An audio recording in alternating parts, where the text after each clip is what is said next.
Hello ಎಲ್ರಿಗೂ ನಮಸ್ಕಾರ. ನಾನು ನಿಮ್ಮ ಕೆ ಆರ್ ಪೇಟೆ ಹುಡುಗಿ ಮಾನಸ ಗೌಡ. ಇವತ್ತು ನಾವು ಬೆಳಗ್ಗೆ ಎದ್ದು ರೆಡಿಯಾಗಿ ಇವತ್ತು ನಾನು ನನ್ನ ಫೇವ್ರೆಟ್ ಹೇರ್ ಸ್ಟೈಲ್ನ ಮಾಡ್ಕೊಂಡಿದ್ದೀನಿ. ಸೊ ರೆಡಿಯಾಗಿದ್ದೀವಿ. ಇವಾಗ ನಾವು ತಿಂಡಿ ತಿನ್ನೋಕ್ಕೆ ಅಂತ ನಮ್ಮ ಕ್ಯಾಂಟೀನ್ಗೆ ಹೋಗ್ತಾಯಿದ್ದೀವಿ. ಈ ಹೋಟೆಲ್ನಲ್ಲಿರೋ ಆ್ಯಕ್ಚುಲಿ ಕ್ಯಾಂಟೀನ್ ತುಂಬ ಚೆನ್ನಾಗಿದೆ. ಆ್ಯಂಬಿಯನ್ಸ್ ಆಗಿರ್ಬೋದು, ಫುಡ್ ಆಗಿರ್ಬೋದು ಎಲ್ಲ ತುಂಬ ಚೆನ್ನಾಗಿತ್ತು. ಸೊ ಇವತ್ತು ನಾನು ಏನು ತಿಂದಿದ್ದೀನಪ್ಪ ಅಂದರೆ ಇಡ್ಲಿ. ಯಾಕಂದರೆ ಟ್ರಾವೆಲಿಂಗ್ ಮಾಡುವಾಗ ಯಾವಾಗಲೂ ಇಡ್ಲಿ ತಿಂದರೆ ನನಗೆ ಕಂಫರ್ಟೇಬಲ್ ಅನಿಸುತ್ತೆ. ಸೊ ಅದಕ್ಕಾಗಿ ಇಡ್ಲಿ ತಿಂದು ಅಲ್ಲಿಂದ ಆಚೆ ಬಂದ್ವಿ. ಸೊ ಆಚೆ ಮಿರರ್ ಇದೆ, ಅಲ್ಲಿ ಹೋಗಿ ನಾನು ಮತ್ತು ನನ್ನ ಫ್ರೆಂಡ್ ಸೆಲ್ಫಿ ತೊಗೊತಾ ಇದ್ವಿ. ನಮ್ಮ ಸರ್ ಕೂಡ ಜಾಯ್ನ್ ಆದರು. ನಾನು ಅವರಿಗೆ ಲಿಟಲ್ ಹಾರ್ಟ್ ಮಾಡಿ ಅಂತ ಹೇಳಿದೆ, ಬಟ್ ಅವ್ರು ಮಾಡಲಿಲ್ಲ. ನಾನು ನನ್ನ ಫ್ರೆಂಡ್ ಲಿಟಲ್ ಹಾರ್ಟ್ ಮಾಡಿದ್ವಿ. ಸೊ ನೀವು ಕೂಡ ಅದೇ ರೀತಿ ನನ್ನ ವಿಡಿಯೋಗೆ ಲೈಕ್ ಮಾಡಿ ಅಂತ ಹೇಳ್ತೀನಿ. ಅಲ್ಲಿಂದ ವಿಡಿಯೋ ಮಾಡಿಕೊಂಡು ನಾವಿವಾಗ ನಮ್ಮ ಬಸ್ ಕಡೆಗೆ ಹೊರಟಿದ್ದೀವಿ. ನೋಡಿದ್ರೆ ಹುಬ್ಳಿಲಿ ಬೆಳಗ್ಗೆ ಬಿಸಿಲು ಬಂದಿದೆ. ಸಂಡೇ ಬಿಸಿಲು ಕೂಡ ರಜಾ ತೊಗೊಬೇಕಿತ್ತಂತ ಅನಿಸುತ್ತೆ, ಆದರೂ ಕೂಡ ಬಿಸಿಲಿತ್ತು. ನಾವಿಬ್ಬರು ಶ್ಯಾಡೋನಲ್ಲಿ ಒಂದು ವಿಡಿಯೋ ಮಾಡಿಕೊಂಡು ಬಸ್ ಹತ್ರ ನಡ್ಕೊಂಡು ಬಂದ್ವಿ. ಬಸ್ ಕೂಡ ಹತ್ಕೊಂಡು ನಾವಿವಾಗ ಹೆಸ್ಕಾಂ ಕಡೆಗೆ ಹೊರಟಿದ್ದೀವಿ. ಸೊ ಸಂಡೇ ಆದರೂ ವರ್ಕ್ ಪೆಂಡಿಂಗ್ ಇದೆ, ಹಾಗಾಗಿ ಸಂಡೇ ಕೂಡ ವರ್ಕ್ ಮಾಡೋದ್ರಲ್ಲಿ ಏನೂ ತಪ್ಪಿಲ್ಲ. ಯಾಕಂದರೆ ಫಸ್ಟ್ ನಮ್ಮ ವರ್ಕ್ಗೆ ಪ್ರಿಯಾರಿಟಿ ಕೊಡಬೇಕಂತ ಅಂದ್ಕೊಂಡು ನಾವಿವಾಗ ಹೆಸ್ಕಾಂ ಆಫೀಸ್ಗೆ ಬಂದು ರೀಚ್ ಆಗಿದ್ದೀವಿ. ಸೊ ಇವತ್ತು ಸಂಡೇ ಒಂದು ಖುಷಿ ಏನಪ್ಪ ಅಂದರೆ ನಮ್ಮ ಆಫೀಸ್ ಯೂನಿಫಾರ್ಮ್ ಹಾಕ್ಕೊಳ್ಳೋಂಗಿಲ್ಲ.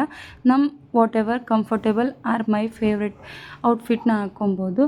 ಸೊ ಹಾಗಾಗಿ ನಾವಿವಾಗ ಕಾನ್ಫರೆನ್ಸ್ ರೂಮಿಗೆ ಬಂದು ನಮ್ಮ ಬ್ಯಾಗ್ಗಳನ್ನ ಇಟ್ಟು ನಮ್ಮ ಆಯುಧ ಆದ ನಮ್ಮ ಲ್ಯಾಪ್ಟಾಪ್ಗಳನ್ನ ಓಪನ್ ಮಾಡ್ತಾಯಿದ್ದೀವಿ. ಓಪನ್ ಮಾಡಿ ನಮ್ಮ ವರ್ಕ್ನ ಶುರು ಮಾಡೋಣ ಅಂತ ಅಂದ್ಕೊಂಡಿದ್ದೀವಿ.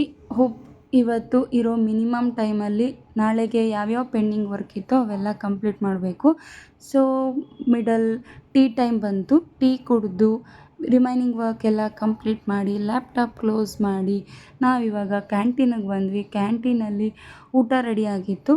ಲಾಸ್ಟ್ ಟೈಮ್ ಈ ಸೈಡ್ ಊಟ ಮಾಡಿಕೊಂಡು ಚಪಾತಿ ಆಗಿರ್ಬೋದು, ಚಟ್ನಿ ಪುಡಿ, ಎಣ್ಗಾಯಿ ಗೊಜ್ಜು, ಸ್ವೀಟು ಎಲ್ಲ ತಿಂದ್ಕೊಂಡು ಕಾನ್ಫರೆನ್ಸ್ ರೂಮಿಗೆ ಬಂದು ಬ್ಯಾಗ್ ಪ್ಯಾಕ್ ಮಾಡಿಕೊಂಡು ಫೈನಲಿ ಈ ಹೆಸ್ಕಾಂ ವರ್ಕ್ ಎಲ್ಲ ಕಂಪ್ಲೀಟ್ ಮಾಡಿ ನಮ್ಮ ಬಸ್ ಕಡೆಗೆ ಹೊರಟಿದ್ದೀನಿ. ಆ್ಯಕ್ಚುಲಿ ಹೆಸ್ಕಾಂ ತುಂಬ ಒಳ್ಳೆ ಎಕ್ಸ್ಪೀರಿಯೆನ್ಸ್ ಅನ್ನಿಸ್ತು. ಸೊ ನಾಲೆಡ್ಜ್ ಕೂಡ ಗೇನ್ ಆಯಿತು. ಹಾಗೆ ಇಲ್ಲಿ ನಮಗೆ ಆಫೀಸರ್ಸ್ ತುಂಬ ಸಪೋರ್ಟಿವ್ ಆಗಿದ್ದರು. ಹಾಗೆ ನಮ್ಮ ಎಲ್ಲ ಡೌಟ್ಸ್ನ ಕ್ಲಿಯರ್ ಮಾಡಿ ನಮ್ಮ ವರ್ಕ್ನ ಸಕ್ಸಸ್ ಆಗೋಕ್ಕೆ ಒಂಥರ ಅವರು ಕೂಡ ಕಾರಣ ಆಗ್ತಾರೆ. ಯಾಕಂದರೆ ನಮಗೆ ಕೆಲವು ಡೌಟ್ಸ್ಗಳಿತ್ತು, ಅದೆಲ್ಲ ಕ್ಲಿಯರ್ ಮಾಡಿರೋದ್ರಿಂದನೇ ನಮ್ಮ ವರ್ಕ್ ಕಂಪ್ಲೀಟ್ ಆಗಿರೋದು. ಹಾಗೆ ವಿಡಿಯೋ ಮುಖಾಂತರ ಅವ್ರಿಗೆಲ್ಲ ಥ್ಯಾಂಕ್ಸ್ ಹೇಳಿ ಲಾಸ್ಟ್ ಒಂದು ವ್ಯೂ ಅಂತ ಹೇಳ್ಬೋದು ಈ ಆಫೀಸು. ಮತ್ತು ಯಾವಾಗ ಬರ್ತೀವಂತ ಗೊತ್ತಿಲ್ಲ.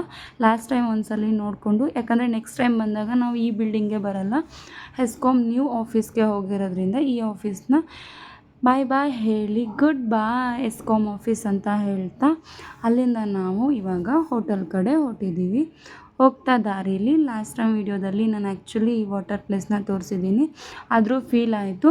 ಟೈಮ್ ಇದ್ದಿದ್ದರೆ ನಮ್ಮ ಸರ್ ಹೇಳಿ ಬಸ್ನ ನಿಲ್ಲಿಸಿ ಆ ಪ್ಲೇಸ್ಗೆ ಹೋಗಿ ಪ್ಲೇಸ್ನ ನೋಡಿಕೊಂಡು ಸ್ವಲ್ಪ ಅಲ್ಲಿ ವಿಡಿಯೋ ಫೋಟೋಸ್ ಎಲ್ಲ ಮಾಡಿಕೊಂಡು ಹೋಗ್ಬೋದಿತ್ತಂತ. ಯಾಕಂದರೆ ಟೈಮ್ ಇಲ್ಲದೆ ಹೋಗಿರೋದ್ರಿಂದ ಆಚೆ ಕಡೆಯಿಂದನೇ ನೋಡಿ ಖುಷಿ ಪಡ್ತಾ ಅಲ್ಲಿಂದ ನಾವು ಹೋಗ್ತಾಯಿದ್ದೀವಿ. ಸೊ ಹಾಗೆ ಒಂದು ಟೆಂಪಲ್ ಕೂಡ ಇದೆ. ದೇವ್ರ ಹತ್ರ ಕೇಳ್ಕೊತೀನಿ, ಈ ವಿಡಿಯೋ ಯಾರೆಲ್ಲ ನೋಡ್ತಿದ್ದಾರೆ ನನ್ನ ವಿಡಿಯೋನ ಲೈಕ್ ಮಾಡಿ, ಹಾಗೆ ನನ್ನ ಇನ್ಸ್ಟಾಗ್ರಾಮ್ ಅಕೌಂಟ್ನ ಸಬ್ಸ್ಕ್ರೈಬ್ ಆಗಿ, ನನ್ನ ಯೂಟ್ಯೂಬ್ ಚಾನಲ್ನ ಫಾಲೋ ಮಾಡಿ ಅಂತ ಹೇಳ್ತಾ ನಾವು ಫೈನಲಿ ಉಳ್ಕೊಂಡಿದ್ದು ಹೋಟೆಲ್ಗೆ ಬಂದು ಡೋರ್ ಓಪನ್ ಮಾಡಿದ್ವಿ. ಸೊ ಸ್ವಲ್ಪ ಕಷ್ಟ ಆಯಿತು. ಸೊ ಫೈನಲಿ ಡೋರ್ ಓಪನ್ ಆಗಿ ಸ್ವಲ್ಪ ಹೊತ್ತು ರೆಸ್ಟ್ ಮಾಡಿ ನಮ್ಮ ಲಗೇಜ್ನೆಲ್ಲ ಪ್ಯಾಕ್ ಮಾಡಿಕೊಂಡು ಹೋಟೆಲ್ಗೆ ಬಾಯ್ ಹೇಳ್ಕೊಂಡು ನಮ್ಮ ರೂಮ್ ಆ್ಯಕ್ಚುಲಿ ಬಂದಾಗ ತುಂಬ ಕ್ಲೀನಾಗಿತ್ತು. ಸೊ ಇಲ್ಲೇ ಸ್ಟೇ ಆಗಿರೋದ್ರಿಂದ ಬೆಡ್ ಎಲ್ಲ ಸ್ವಲ್ಪ ಚಲಾಪಿಲಿ ಆಗಿತ್ತು. ಆದರೂ ಪರವಾಗಿಲ್ಲ ಅಂತ ವಿಡಿಯೋ ಮಾಡಿಕೊಂಡು ಲಾಸ್ಟ್ ನಮ್ಮ ಮಿರರ್ಗೆ, ನನ್ನ ಫೇವ್ರೆಟ್ ಮಿರರ್ಗೆ ಒಂದು ಲೈಕ್ ಮಾಡಿ ನನ್ನ ಕಡೆಯಿಂದ ಅಲ್ಲಿಂದ ನಾವು ಡೋರ್ ಕ್ಲೋಸ್ ಮಾಡ್ತಾಯಿದ್ದೀವಿ. ಸೊ ತುಂಬ ಚೆನ್ನಾಗಿತ್ತು. ಆ್ಯಕ್ಚುಲಿ ಹೋಟೆಲ್ ಬಗ್ಗೆ ರಿವ್ಯೂ ಕೊಡಬೇಕಂತಂದರೆ ಹೈಜಿನಿಕ್ ಅಂತ ಹೇಳ್ಬೋದು, ಕ್ಲೀನಾಗಿತ್ತು. ಫುಡ್ಡು ಕೂಡ ತುಂಬ ಚೆನ್ನಾಗಿತ್ತು. ಹಾಗೆ ನಾವು ಕೂಡ ತುಂಬ ಕಂಫರ್ಟೇಬಲಾಗಿ ಸ್ಟೇ ಮಾಡಿದ್ವಿ 5 ಡೇಸು. ಆ್ಯಸ್ ಎ ಗರ್ಲ್ ಹೇಳ್ಬೇಕಂದ್ರೆ ತುಂಬ ಸೇಫಾಗಿದ್ವಿ. So thank you for watching my video. ಯಾರೆಲ್ಲ ಈ ವಿಡಿಯೋ ನೋಡ್ತಿದ್ದೀರಾ ಪ್ಲೀಸ್ ಸಬ್ಸ್ಕ್ರೈಬ್ ಮಾಡಿ, ಹಾಗೆ ನನ್ನ ಇನ್ಸ್ಟಾಗ್ರಾಮ್ ಅಕೌಂಟ್ನ ಫಾಲೋ ಮಾಡಿ. Thank you for watching. Bye.